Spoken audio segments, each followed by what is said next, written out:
Il était une fois, au cœur d'une forêt luxuriante, une vieille dame nommée Mère Lina. Elle vivait dans une petite cabane en bois, entourée d'arbres majestueux, de ruisseaux murmurants et de fleurs sauvages éclatantes.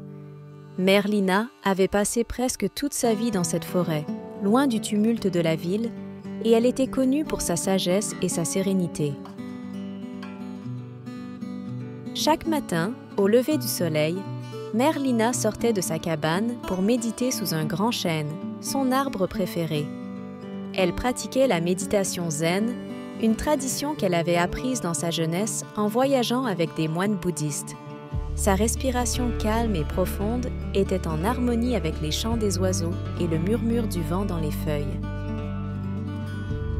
Un jour, une jeune femme nommée Clara, épuisée par le stress de la vie moderne, décida de s'aventurer dans la forêt à la recherche de paix intérieure. Elle avait entendu parler de Mère Lina et espérait trouver chez elle des réponses à ses tourments. Après une longue marche, Clara arriva enfin à la cabane de la vieille dame. « Bonjour, Mère Lina, » dit Clara timidement. « On m'a dit que vous pourriez m'aider. Je suis tellement perdue et stressée par ma vie en ville. Comment parvenez-vous à être si heureuse et sereine ici, toute seule dans la forêt ?» Mère Lina sourit doucement et invita Clara à s'asseoir avec elle sous le grand chêne. « Ma chère, la première chose à comprendre est que le bonheur ne dépend pas des circonstances extérieures, mais de notre état d'esprit intérieur, » commença-t-elle. « La forêt m'a appris 3 leçons essentielles tirées des enseignements bouddhistes que j'aimerais partager avec toi. Premièrement, dit Mère Lina en montrant les arbres autour d'elle, comme ces arbres, nous devons être enracinés dans le moment présent. L'attachement au passé ou l'anxiété pour l'avenir nous volent notre paix intérieure. Apprends à vivre ici et maintenant, à apprécier chaque instant. Deuxièmement, continua-t-elle en désignant un ruisseau clair qui coulait non loin, comme l'eau de ce ruisseau, il est important de laisser les choses couler.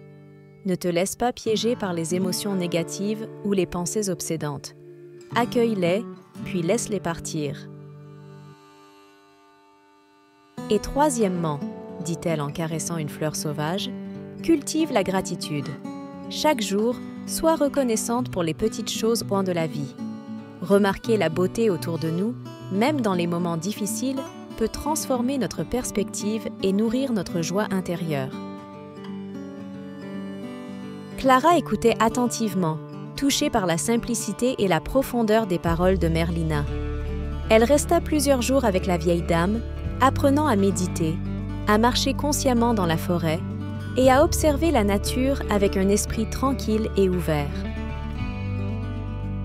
Quand le moment fut venu pour Clara de retourner à sa vie en ville, elle se sentait transformée. Elle emportait avec elle les enseignements de Mère Lina et la paix intérieure qu'elle avait trouvée dans la forêt. En revenant à sa routine quotidienne, Clara se rappelait de s'enraciner dans le moment présent, de laisser couler les émotions négatives et de cultiver la gratitude. Peu à peu, elle découvrit que le bonheur et la sérénité qu'elle avait trouvés dans la forêt pouvaient aussi exister au cœur de la ville. Et ainsi, la leçon de Mère Lina, inspirée par les enseignements bouddhistes, continua à vivre à travers Clara, lui rappelant que le véritable bonheur vient de l'intérieur et que la paix est toujours à portée de main pour ceux qui savent comment la cultiver. Nous espérons que cette histoire inspirante vous a aidé à comprendre comment vivre heureux et joyeux en toutes circonstances. Si cette histoire vous a plu, nous serions ravis si vous pouviez nous soutenir en cliquant sur le bouton s'abonner. C'est gratuit et cela nous aide beaucoup. À bientôt pour de nouvelles histoires passionnantes.